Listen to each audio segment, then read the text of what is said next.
Welcome to Fierce Queen's Reckoning. I'm glad you're here. Now, let's get into the story. She was 7 months pregnant, standing in the middle of a hospital parking garage in January, when her husband told her she was an embarrassment. Not quietly, not with the decency of a private moment. He said it in front of his colleagues, 4 of them, all in their good coats with their good shoes, heading to the fundraising dinner she had organized, the one with the centerpieces she had arranged and the donor list she had built, and the caterer she had personally driven to a tasting.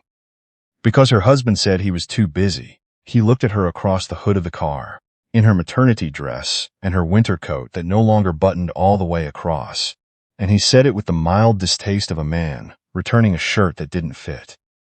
"You're embarrassing me just showing up like this. Maybe you should just go home." His colleagues said nothing. One of them looked at the ground. One of them laughed, not cruelly, but conveniently, the way men laugh when they want something uncomfortable to pass. Her husband straightened his tie and walked away toward the elevator without waiting for her answer. She stood in the parking garage for 9 seconds. She counted them. She had a habit of counting when things became unbearable. A trick she had developed as a child when her father was angry. Something to anchor herself to reality while the noise washed over her. 9 seconds. Then she put her hand on the roof of the car, steadied herself, and breathed. Twice. The kind of breath that doesn't shake. Then she reached into her coat pocket and touched the folded letter she had been carrying for 3 days. A single sheet of paper with a law firm's letterhead, 2 paragraphs, and her grandmother's name. She had read it so many times the fold lines were softening. She held it through the fabric without taking it out. Then she got in the car, drove herself home, and sat at the kitchen table with a cup of tea she didn't drink, and began to think very carefully about what came next. Her name was Nora Sutton, though that was not the name she had been born with. She had been born Nora Ellsworth Tate, the only grandchild of Vivian Tate, who had built Tate Agricultural Holdings from a single grain elevator in rural Saskatchewan into a quietly dominant force in Canadian agribusiness, commodity trading, processing facilities, land holdings across 3 provinces, and a controlling interest in 2 regional cooperatives that most people in the industry would have recognized immediately if they had known what they were looking at. Most people didn't know what they were looking at. That was, by design, the point. Vivian Tate had been a woman who believed that the loudest person in the room was rarely the most powerful, and she had raised her granddaughter accordingly. When Vivian died the previous October at the age of 81, she had left her estate in a structure so carefully layered. Trusts within trusts, numbered companies held by family foundations, shares distributed across a holding architecture that had taken 3 law firms and a team of chartered accountants 4 decades to build, that even the business press had found it impenetrable. The obituaries mentioned her name. They did not mention the numbers. Vivian had wanted it that way. Nora had grown up inside that legacy, the way you grow up, inside a family language. You don't think about it. It's just the grammar of the world. By the time she was 17, she could read a balance sheet the way other teenagers read text messages.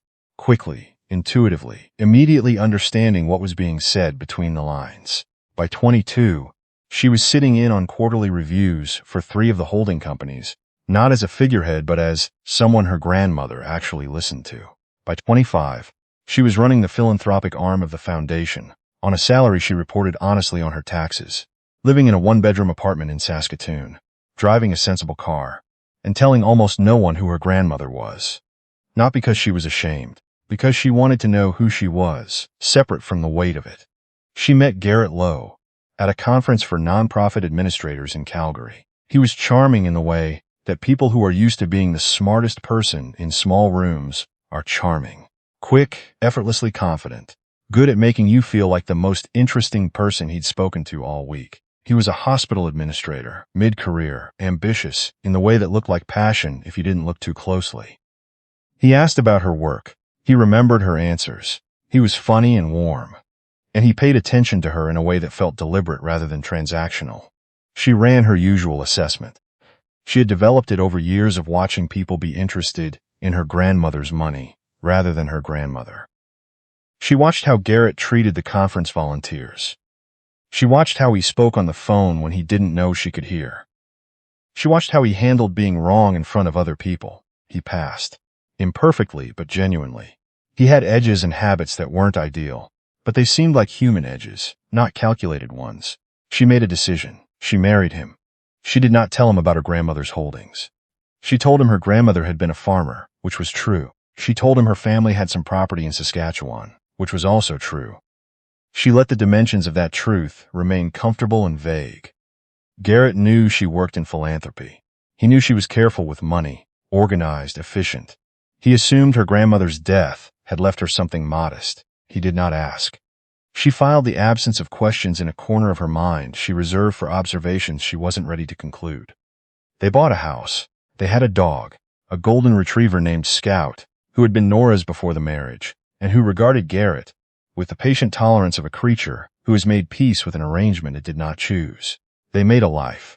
It was for the first 18 months, genuinely good.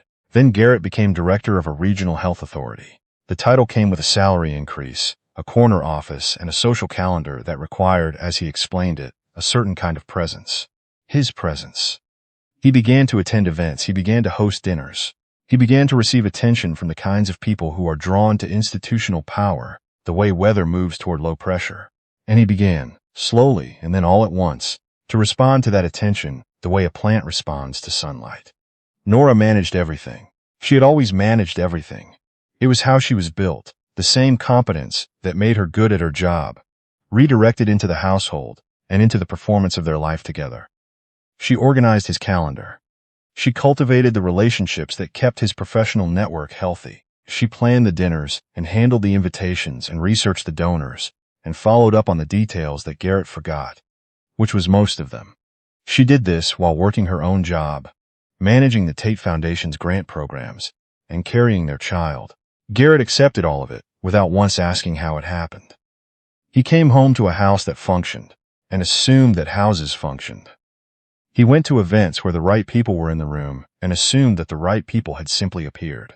He advanced in his career and attributed the advancement to himself, which was partly true, but only the way the top floor of a building can attribute its height to the floors below it. His mother, Lorraine Lowe, was a retired administrator from Winnipeg who had spent her career managing a provincial government office and believed this qualified her to comment freely on how other people managed their lives.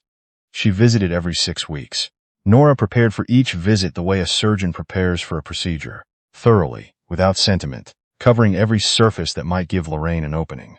Lorraine's particular gift was the observation offered as concern. "Nora, I worry you work too hard. A man in Garrett's position needs a wife who can be fully present, not pulled in every direction." This was said while Nora was 8 months pregnant, standing at the stove making dinner after a 7-hour workday, on a night when Garrett had come home an hour late from a function she had reminded him twice was not mandatory. Nora offered her more bread. She did not say what she was thinking. She added it to the ledger. Garrett had a colleague named Sasha Klein. Nora noticed her at a hospital board reception in September. She noticed her the way you notice a variable that doesn't belong in a calculation. Not because the woman had done anything, but because of how Garrett became slightly more careful when she was in the room. Not careless. Careful. The kind of careful that comes from having something to protect. She began paying attention. Nora had been trained in due diligence since she was 17.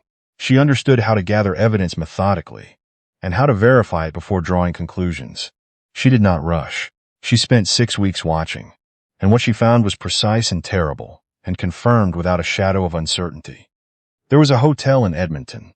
There were credit card records that didn't match the conferences he claimed to attend. There were text messages on a phone he had left unlocked on the kitchen counter one night, because he had, in 4 years of marriage, stopped considering her a person who might notice things. She photographed what she needed. She organized the evidence into a folder on a secure drive her husband had never known existed.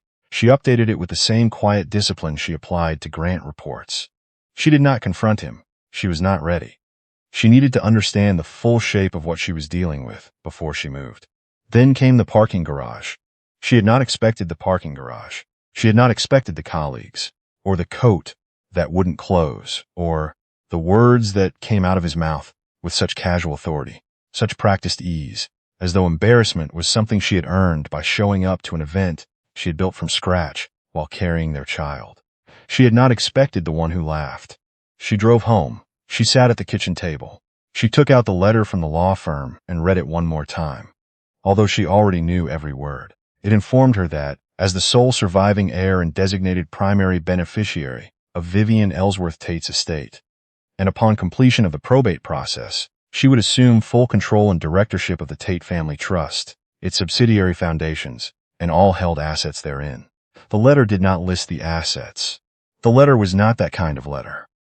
The letter was the kind that precedes a conversation in a boardroom, with 12 people around a table, all of whom already know the number and are waiting for her to arrive. She folded it back along its softened lines and put it in her coat pocket. Then she called her grandmother's lawyer. Not the estate lawyer. Her grandmother's personal lawyer, Wesley Marchetti, who had known Nora since she was 9 years old and had for 30 years been the person her grandmother called when something needed to be handled correctly. "Wesley," she said, "I need a team. Legal, financial, and accounting. I need them by Monday morning." "Are you all right?" he asked. "I am completely all right," she said, and meant it in the way that surprised her, not the practiced calm of someone suppressing fear, but the actual settling clarity of a woman who has just looked at the full shape of her situation and found that she knows exactly what to do. "I've never been more all right. I just need to start."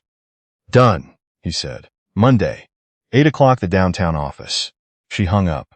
Scout had padded in from the hallway and was sitting beside her chair with the patient attention of a dog who understands the weather of a house without needing to be told.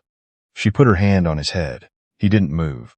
She stayed at the table until midnight, not panicking, not grieving, just thinking, with the same methodical precision her grandmother had taught her, the same ability to look at a complicated structure and understand, without emotion, which block you remove first. Garrett's primary vulnerability was not the affair. The affair was evidence. His primary vulnerability was the infrastructure of his life, which Nora had built and maintained, and which, without her, would begin to degrade in ways he was entirely unprepared to address. She had paid the mortgage since the beginning, not because she had to. Her salary from the foundation was more than adequate, and once the estate was finalized, the concept of mortgage payments would become almost theoretical. But because the test had required it, she had wanted to know who Garrett Lowe was when everything was ordinary and fair, and the money wasn't the thing. She had found out. The mortgage was in her name. The utilities were auto-drafted from her account.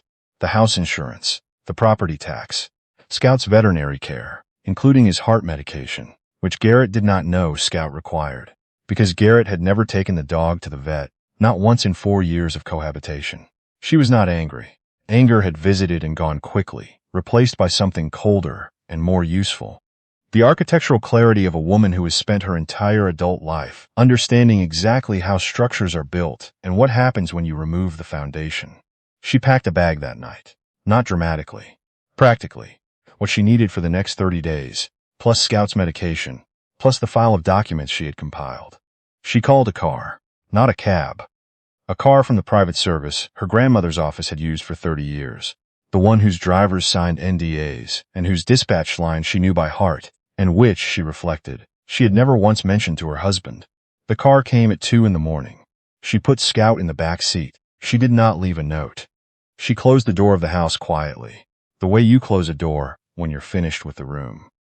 She went to the property on Elgin Street. It was a Victorian semi-detached in a quiet neighborhood of Ottawa, a city she had chosen deliberately, close to the Foundation's national office, far enough from Garrett's world that it would take him time to realize it existed. She had purchased it 4 years earlier through a numbered company, had it maintained by a property management firm, and had told no one about it.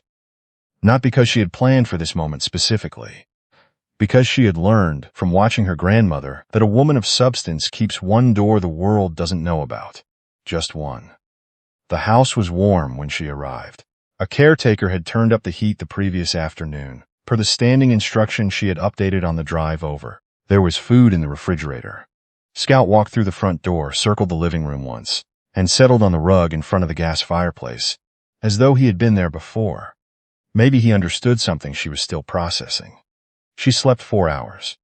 She woke at 6 and made coffee and sat at the kitchen table with her legal pad and began to draw the diagram of what came next. By the time Garrett noticed she was gone, which took him 11 hours, a fact she learned from Wesley, who learned it from the security logs she had quietly maintained at the Ottawa property. 3 processes had already been set in motion. The first was legal. Wesley's team had filed the initial paperwork for a separation agreement, accompanied by a financial disclosure so thorough and so precisely documented that Garrett's own lawyer, when he reviewed it, reportedly sat in silence for 45 seconds before speaking. Every mortgage payment, every utility, every household expense for 4 years, receipted and categorized. A medical log from the night in the parking garage. She had driven herself to a walk-in clinic the following morning. Not because anything was wrong, but because she understood the value of documentation. The clinic had noted bruising on her left shoulder, where she had caught herself against the car door after stepping back from her husband's words. Small injury, significant paper trail. The second was financial. The estate probate was finalizing. Wesley had accelerated the process through channels her grandmother had established years in advance, precisely because Vivian Tate had understood that when the time came, speed would matter. Within 10 days, Nora would formally assume control of the Tate family trust and all its holdings. The lawyers did not use the word trillionaire. They did not need to. The numbers in the documents were specific and large and belonged to her. The third was structural. The hospital where Garrett worked as director sat within a regional health authority. The regional health authority received philanthropic funding from 3 sources. 2 of those sources were foundations, whose grant relationships were managed, through one intermediary, by an endowment administered by Wesley Marchetti's firm. The endowment's largest contributor over the past 12 years had been a trust whose beneficiary was Nora Ellsworth Tate. She did not reach for that connection. She simply knew it was there, the way you know the locations of the doors in a room you've been living in for years. She filed it and moved forward. Garrett called 7 times on the first day. She did not answer. He texted. She read the messages and forwarded them to Wesley.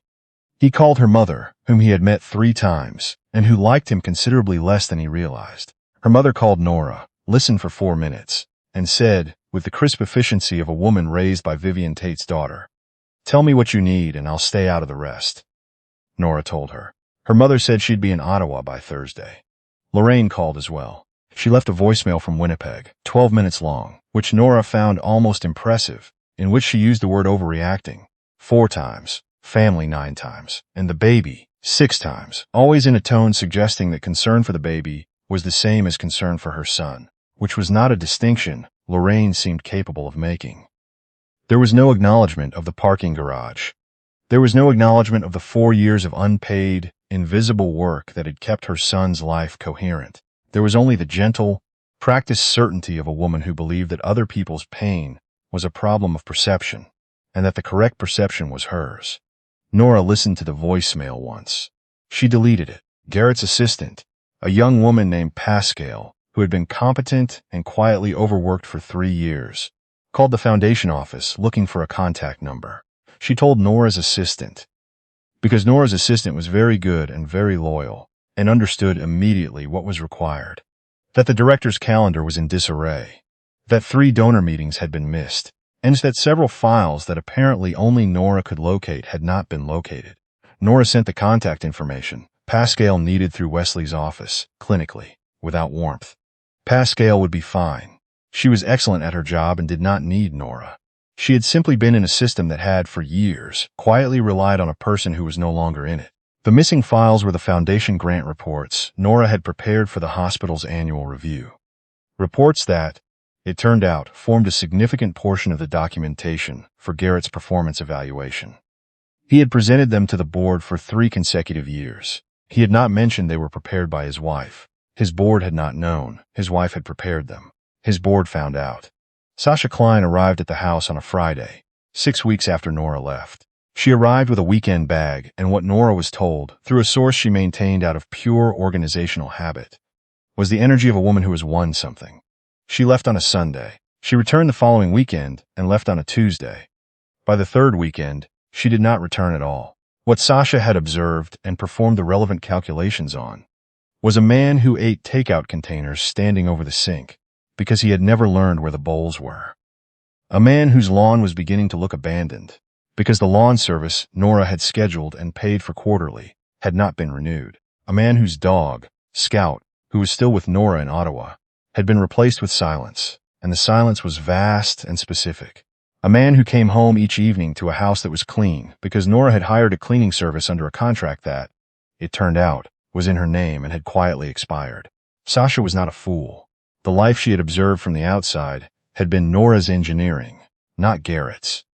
Without Nora, Garrett was a man with a title and a deteriorating property and a performance review that had, for the first time in 3 years, returned concerns. She had done the math. The math, as these things go, did not favor her staying. She left on a Wednesday with 2 suitcases and said nothing on the way out. There was, by that point, nothing worth saying. The gala was Lorraine's idea. She had spent years cultivating relationships in Winnipeg's charitable sector and believed, with the conviction of someone who has never examined their own motivations closely, she was a person of genuine community standing. When Garrett's professional reputation began to attract a particular quality of attention, Lorraine proposed an event, a fundraising dinner for the Children's Hospital in Ottawa, to be held in the spring, to be organized in Garrett Lowe's name as a gesture of institutional goodwill and personal generosity. She did not know that the Children's Hospital in Ottawa had, for 6 months, been in active conversation with the Tate Family Foundation about a significant endowment. She did not know this because Lorraine Lowe, for all her confidence about other people's business, had never once been curious about her daughter-in-laws. She had called Nora a nice girl from Saskatchewan so many times, it had become biographical fact in her own telling. She had never asked what, specifically, the foundation did. She had never asked about the grant portfolios, or the endowment relationships, or the strategic partnerships. She had filed Nora under a category and left her there. The gala was booked for a Saturday in April at a hotel ballroom downtown. 300 guests. Garrett agreed to attend as the nominal host. His name was on the printed invitations. Lorraine had arranged everything with Garrett's assistant, who had been managing his calendar increasingly desperately for months, and had not told him that one of the evening's confirmed table sponsors had come through a foundation listed in the program as the Tate Family Foundation, represented by its executive director. Nora arrived at 7:15. Her daughter had been born 11 weeks earlier, 6 pounds, 12 ounces, precise and furious and healthy, and she had spent those weeks in Ottawa in a state of extraordinary focus, the kind that comes when every unnecessary thing has been removed, and what remains is what actually matters. She was wearing a dark green dress, simple and well-made, the kind of garment that announces nothing, except that its owner doesn't need to announce anything. The compass pendant her grandmother had worn for 40 years, rose gold, engraved with a single letter T on the back, hung at her collarbone. She walked through the ballroom doors and directly to the table at the front. She did not stop. She did not look around for familiar faces. She had attended hundreds of rooms like this one. She was constitutionally incapable of being unsettled by a hotel ballroom. Garrett saw her from across the room. He went still in a way that was visible from 20 feet away. Lorraine, beside him, followed his eyes, and her expression performed a rapid sequence. Confusion, followed by something that was not quite recognition, but was beginning to become it. The program was in her hands. The Tate Family Foundation was on the cover. Nora's name was in the second paragraph. Nora sat down. She did not greet them. She picked up the program. She read it. The event coordinator approached the microphone and introduced the evening's keynote donor. She described the Tate Family Foundation briefly, its mandate, its history, its record of endowments to medical facilities and children's services across the country. She introduced the foundation's executive director, Nora Ellsworth Tate. The room applauded. Garrett's hands were flat on the table. Nora walked to the podium. She looked out at the room. Board members, hospital staff, community supporters, a table of Garrett's colleagues who had been at that parking garage in January, including the one who had looked at the ground and the one who had laughed. She recognized all of them. They were beginning to recognize, collectively, what they were watching. She spoke for 5 minutes. She spoke about the hospital, the work being done in the pediatric ward, the nurses who came in at 6 in the morning and stayed until 8 at night and drove home and started again. She spoke about invisible work, the kind that holds institutions together from the inside, that never appears in an annual report, that is performed by people who are rarely asked and almost never thanked. She spoke about what foundations exist to do, which is to make the invisible visible, to put resources behind the people who are already doing the work, to say plainly that what you have been doing matters, and here is the proof. She did not say Garrett's name. She did not say Lorraine's name. She did not need to. Every person in that room who knew the history of the past year understood exactly what they were hearing. They were hearing a woman who had been told she was an embarrassment in a parking garage in January. standing at a podium in April. With her family name on the wall of a room she was funding, she returned to her seat. She picked up her water glass. She took one sip. Garrett leaned toward her, slightly the controlled lean of a man trying not to be noticed leaning. His voice was low. "Nora, I didn't know who you were. I swear to you, I never knew." She set the glass down. She turned her head just enough to look at him. He looked the way people look when a building they were inside has shifted, not collapsed, but shifted. The slow rotation of a room that has decided to become something else. "I know you didn't know," she said. "That's what I'm telling you, Garrett. You had a wife for 4 years. You asked her no questions, not one real question. You saw what she did for you every day, and assumed the world had simply arranged itself for your convenience." She paused. "I hid who I was because I wanted someone who was interested in who I was, and I found someone who was only interested in what I was doing for him." Another pause, shorter. "The separation agreement is on Wesley's desk. I recommend you have your lawyer review it soon." She turned back to the room. She did not look at him again. Lorraine's hands were in her lap.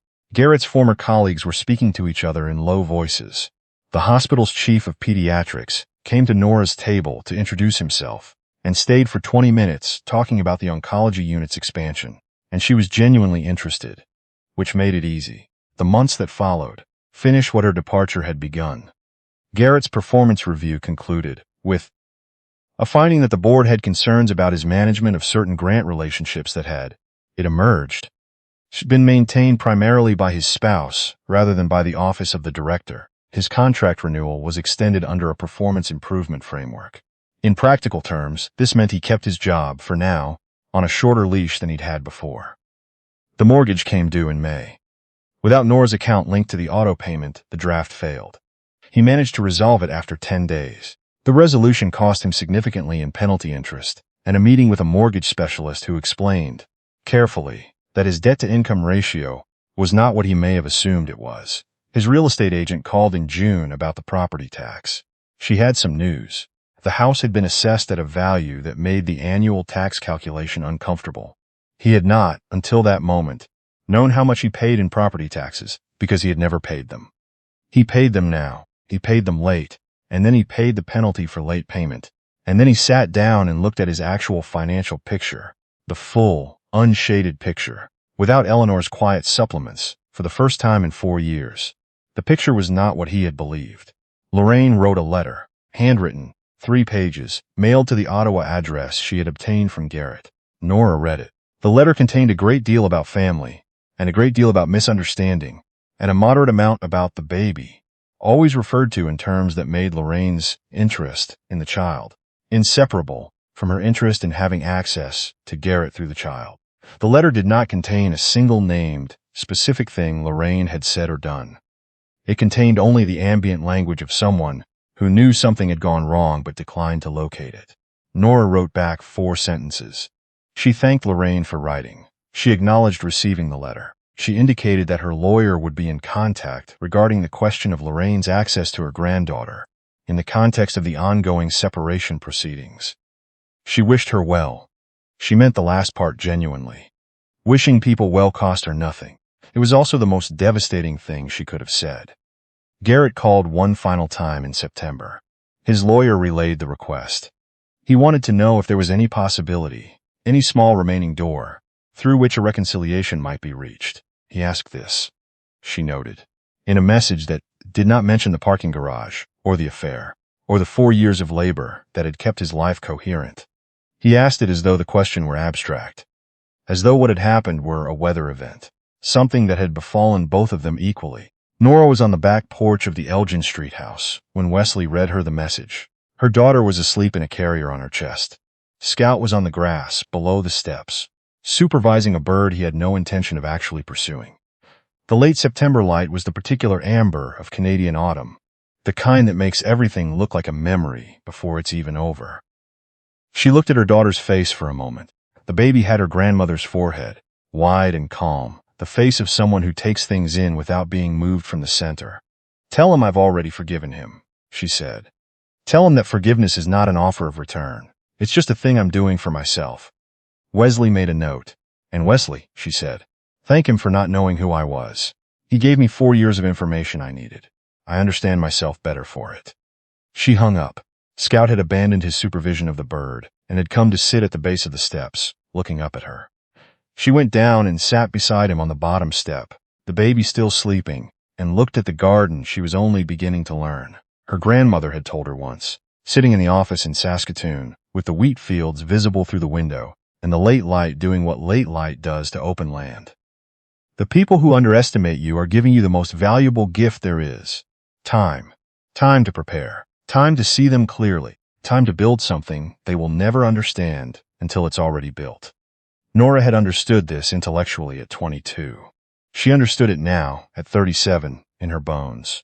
She had spent 4 years managing a life she had not been given credit for. She had been called organized, as though organization were a quirk rather than a discipline. She had been called useful, as though usefulness were a grade of affection.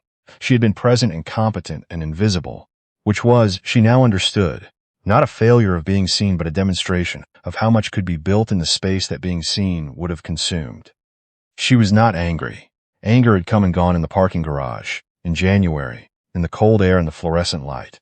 She had breathed it through and let it go. She was not sad. Sadness arrived on Thursday evening sometimes, and she let it, and it passed. What she was, sitting on the back steps of a house she owned outright, in a city she had chosen, with her daughter, and her dog, and her grandmother's pendant at her throat, and her grandmother's trust in her hands, and her grandmother's voice, in the part of her mind where the important things lived, was settled. The way a foundation is settled. The way something becomes permanent. Not because nothing can touch it, but because it was built correctly from the ground up with the right materials, by a person who understood exactly what she was doing. She had hidden her identity to find a man who loved her. She had found a man who consumed her instead. And in removing herself from what he'd consumed, she had watched him discover how empty his hands were. Her grandmother's voice. The quietest woman in the room isn't waiting to be noticed. She's deciding whether the room is worth her time. Nora looked up at the amber sky and felt, for the first time in years, that she was not building towards something. She was already there. She had been there all along. She had simply needed to stop maintaining the wrong structure long enough to stand in the one she had built for herself. The bird came back. Scout watched it without moving. The baby slept. The light held. If this story stayed with you, if something in it felt familiar, or true, or like something you've been carrying and not yet named, we're here. Subscribe to Fierce Queen's Reckoning and turn on notifications. We tell stories for the ones who build in silence. The next one is already waiting for you.